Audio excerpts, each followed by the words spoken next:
اللہ تعالیٰ نے جو انسان پیدا کیے ہیں ان کے مزاج مختلف ہیں. ان میں کچھ لوگ ہوتے ہیں جو قوی ہوتے ہیں ارادے کے، جو فیصلہ کر لیا ڈٹ گئے. کچھ لوگوں میں وہ قوت ارادی اتنی مضبوط نہیں ہوتی، وہ ادھر ادھر سوچتے رہتے ہیں.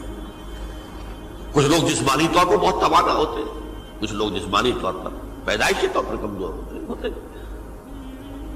تو اگر کوئی قوت ارادی کمزور رکھنے والا شخص ہے، وہ بھی تو اللہ کی تخلیق ہے، اللہ کا بندہ ہے، خطاؤں کا ظہور ہو جاتا ہے، توبہ کرتا ہے، پھر کچھ عرصے کے بعد پھر خطا کا ظہور ہو جاتا ہے، پھر توبہ کرتا ہے.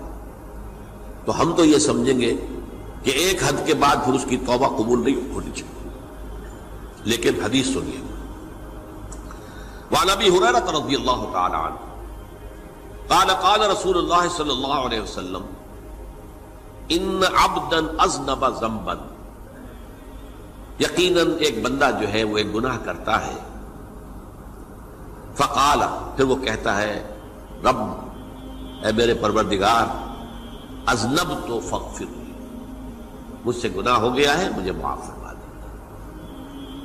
فقال ربہ، تو پروردگار یہ کہتا ہے اعلم عبدی ان لہ ربا یغفر الذنب ویأخذ بہ،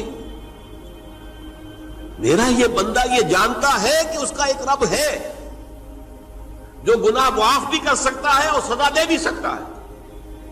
کیا معنی ہوئے؟ گناہ اس نے کیا ہے لیکن جانتا ہے اللہ کو کہ وہ معاف بھی فرما سکتا ہے، تبھی تو وہ اللہ سے معافی کی درخواست کر رہا ہے. اس کے اس جاننے کی بنیاد پر، اس کے اس علم کی بنیاد پر، اس کے اس ایمان کی بنیاد پر فرمایا غفرت لعبدی، میں نے اپنے بندے کو معاف کر دیا. ثم مکث ما شاء اللہ، پھر وقت گزرا جتنا کہ اللہ نے چاہا. ثم اذنب ذنبا، پھر اس سے گناہ ہو گیا. فقال رب اذنبت ذنبا فاغفر، پھر کہتا ہے پروردگار مجھ سے گناہ ہو گیا، پھر مجھے معاف فرما دے. فقال ربہ، اللہ فرماتا ہے عالم عبدی ان لہ ربا یغفر الذنب ویأخذ بہ، میرا بندہ ہے نا جو جانتا ہے کہ اس کا ایک رب ہے، ایمان باللہ اس کے اندر ہے، تبھی تو پکار رہا ہے. اور یہ بھی جانتا ہے کہ وہ گناہ معاف بھی کر سکتا ہے اور چاہے تو پکڑ بھی سکتا ہے، سزا بھی دے سکتا ہے. تو فرمایا، اللہ تعالیٰ فرماتے ہیں میں نے فرمایا کہ میں نے معاف کر دیا. ثم مکث ما شاء اللہ، پھر ایک عرصہ گزرا اس کے بعد. ثم اذنب ذنبا، پھر اس نے گناہ کیا. قال رب اذنبت ذنبا آخر، اس نے کہا پروردگار میں نے تو پھر ایک اور گناہ کر دیا، فاغفر لی، مجھے بخش دے. فقال اعلم عبدی ان لہ ربا یغفر الذنب ویأخذ بہ، میرا بندہ جانتا ہے نا کہ اس کا ایک رب ہے جسے وہ پکار رہا ہے، کہ وہ جانتا ہے کہ اسے اختیار حاصل ہے کہ چاہے تو بخش دے اور چاہے تو پکڑ لے. اس کے اس علم، اس ایمان کی بنیاد پر میں نے اسے معاف کر دیا. ایک اور حدیث، میں نے چونکہ اس گفتگو کے لیے ان احادیث کا تفحص کیا ہے، یہ تو بہت ہیں حدیثیں، میں نے ان میں سے کچھ چنی ہیں. ہمارے بعض واعظ ناصح وہ بھی کسی شخص کو روکتے رہے، برائیوں سے روکتے رہے، نہیں رکتا تو کہیں غصے میں آ کے اللہ تجھے کبھی معاف نہیں کرے گا. یہ کتنا بڑا جرم ہے، اس کا اندازہ کیجئے اس حدیث سے. تم میرے بندے کو میری رحمت سے مایوس کر رہے ہیں، کتنا بڑا جرم ہے، اس کا اندازہ کیجئے. یہ مسلم شریف کی روایت ہے عن جندب، حضرت جندب رضی اللہ تعالی عنہ سے، ان رسول اللہ صلی اللہ علیہ وسلم حدث، کہ اللہ کے رسول صلی اللہ علیہ وسلم نے ایک واقعہ بیان کیا. ان رجلا قال، کہ ایک شخص نے یہ کہا واللہ لا یغفر اللہ لفلان، کہ خدا کی قسم اللہ تعالیٰ فلاں شخص کو کبھی معاف نہیں کرے گا. وَأَنَّ اللَّهَ تَعَالَى قَالَ، اس پر اللہ تعالیٰ نے یہ فرمایا منزل نزیت اللہ علیہ، یہ کون ہے جو میرے اوپر حکومت کرنے والا آ گیا، جو میری طرف سے حکم لگا رہا کہ میں کبھی معاف نہیں کروں گا؟ منزل نزی، کون ہے وہ شخص؟ الذی اللہ علیہ انی لا اغفر لفلان، کہ میں فلاں شخص کو کبھی معاف نہیں کروں گا، قد غفرت لفلان، اس کو تو میں نے معاف کر دیا، واحبطت عملہ، اس شخص کے تمام اعمال میں نے ضائع کر دیے کہ تم نے میرے بندے کو مایوس کیا۔ یہ ہے جرم کی انکار۔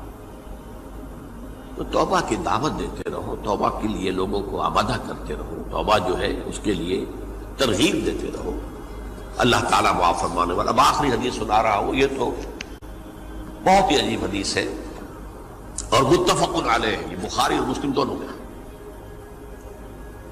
حضرت ابو سعید الخدری رضی اللہ تعالی عنہ جو ہے وہ اس کے راوی ہیں۔ حضور نے فرمایا کانا فی من کانا قبلکم رجل قتل 99 نفسا، تم سے پہلے جو امت تھی بنی اسرائیل، گویا کہ ان کا ذکر ہے، اس میں ایک آدمی ایسا تھا جس نے 99 قتل کیے تھے۔ اب آپ اندازہ کیجئے کتنا بڑا گناہ کبیرہ ہے قتل۔ قرآن مجید میں آتا ہے وَكَأَنَّمَا قَتَلَ النَّاسَ جَمِيعًا، اگر ایک انسان کو بھی ناحق قتل کر دیا گیا تو یہ ایسی ہے گویا کہ اس نے پوری نوع انسانی کو قتل کر دیا، اس نے 99 قتل کی۔ فَهَلْ لَهُ مِن تَوْبَةٍ، پھر اس کے بعد یہ ہوا کہ اس کے اندر توبہ کا جذبہ پیدا ہوا۔ فَسَأَلَ عَنْ أَعْلَمِ أَهْلِ الْأَرْضِ، تو اس نے پھر سوال کیا، لوگوں سے پوچھا کہ زمین میں رہنے والوں میں کون سب سے بڑا عالم ہے؟ فَدُلَّ عَلَى رَاهِبٍ، تو اسے بتایا گیا فلاں راہب فلاں جگہ پر ہے، وہ بہت نیک ہے، بڑا عالم ہے۔ فَأَتَاهُ، وہ اس کے پاس آیا، فَقَالَ أَنَّهُ قَتَلَ 99 نَفْسًا فَهَلْ لَهُ مِن تَوْبَةٍ، انہوں نے کہا دیکھیے راہب صاحب، میں نے 99 انسان قتل کیے، اب مجھے یہ بتائیے کہ میرے لیے توبہ کا کوئی امکان ہے؟ فَقَالَ لَا، انہوں نے کہا نہیں۔ فَقَتَلَهُ، اس نے اس کو بھی قتل کر دیا۔ فَكَمَّلَ بِهِ 100، اپنی سینچری مکمل کر لی، مطلب 99 کے بعد ایک کی کسر تھی، اس کو بھی قتل کیا، 100 پورے کر لیا۔ ثُمَّ سَأَلَ عَنْ عَالِمِ أَهْلِ الْأَرْضِ، پھر اس نے پوچھا کوئی اور، کوئی بڑے عالم انسان ہو۔ فَدُلَّ عَلَى رَجُلٍ عَالِمٍ، پھر اس کی رہنمائی کی گئی ایک بڑے عالم شخص کی طرف۔ فَقَالَ إِنَّهُ قَتَلَ 100 نَفْسٍ، تو اس نے وہاں جا کر کہا کہ میں 100 انسان ہلاک کر چکا ہوں، قتل کر چکا ہوں۔ فَهَلْ لَهُ مِن تَوْبَةٍ، میرے لیے توبہ کا کوئی امکان ہے؟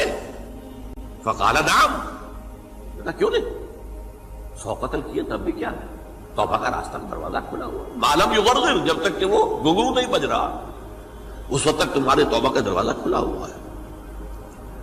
فرمایا نعم، وَمَن يَحُولُ بَيْنَهُ وَبَيْنَ التَّوْبَةِ، تمہاری توبہ کے درمیان اور تمہارے درمیان کون حائل ہو سکتا ہے؟ توبہ کا دروازہ کھلا ہے۔ لیکن ساتھ ہی کہا انطلق الی ارض کذا و کذا، اب تم ایسے کرو جہاں تم رہتے ہو وہاں نہ جاؤ واپس، وہاں کا ماحول اچھا نہیں ہے، معاشرہ اچھا نہیں ہے، ہو سکتا ہے کہ تم توبہ پر قائم نہ رہ سکو، تم فلاں جگہ چلے جاؤ، وہاں اچھے لوگ آباد ہیں، ان میں جا کر رہو۔ فإن بها أناسا يعبدون اللہ تعالی، وہاں ایسے لوگ آباد ہیں جو اللہ کی بندگی کرتے ہیں۔ فاعبد اللہ معہم، تو تم ان کے ساتھ مل کر اللہ کی بندگی اور پرستش کرو۔ ولا ترجع الی ارضک، اپنی زمین کی طرف اپنے وطن میں واپس نہ جاؤ۔ فإنها ارض سوء، وہ بری جگہ ہے۔ فانطلقا، تو وہ چل پڑا، ہجرت کر رہا ہے، اس جگہ جا رہا ہے جہاں کا راہب نے بتایا تھا۔ حتی اذا نصف الطریق، جب آدھا راستہ اس نے پورا کر لیا، اتاہ الموت، موت آ گئی۔ فاختصمت فیہ ملائکۃ الرحمت و ملائکۃ العذاب، اب وہ جہنم کے فرشتے بھی آ گئے اس کی جان قبض کرنے کو، اور جنت کے بھی آ گئے۔ فقالت ملائکۃ الرحمہ، رحمت والے جو فرشتے ہیں جنت والے، انہوں نے کہا جا تائبا مقبلا بقلبہ اللہ تعالی، یہ شخص توبہ کر کے اللہ تعالیٰ کی طرف ہجرت کر رہا تھا، اس لیے اس کی نیت کی بنیاد پر اب یہ جنتی ہے، لہذا اس کی روح ہم قبض کریں۔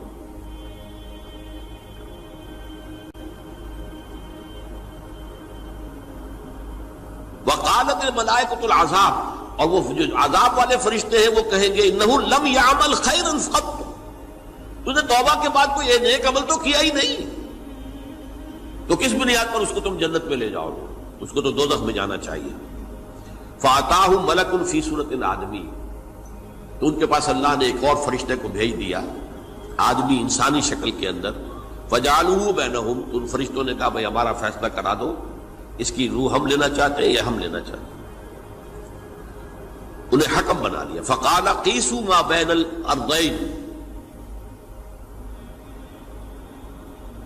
فإلی ایتہما کان اقرب، کہ تم فاصلہ ناپ لو جہاں سے وہ چلا ہے اور جہاں جا رہا تھا اور یہاں اس کی موت ہو رہی ہے، تو کون سا فاصلہ زیادہ ہے؟ جب ناپا گیا، بلکہ ایک حدیث میں آتا ہے کہ اس پر اللہ نے زمین کو جو ہے حکم دے دیا، ایک طرف والی زمین تو سکڑ جا، دوسری والی جو ہے تو پھیل جا، تاکہ وہ جو جدھر جو جا رہا تھا وہ زیادہ قریب ہو جائے بنسبت اس کے کہ جہاں سے وہ چلا تھا۔ تو اس فیصلے پر پھر جو فرشتے تھے جو کہ رحمت کے فرشتے تھے وہ اس بندے کو لے گئے جنت کے اندر۔ یہ ہے توبہ کی عظمت اور اس کی تاثیر۔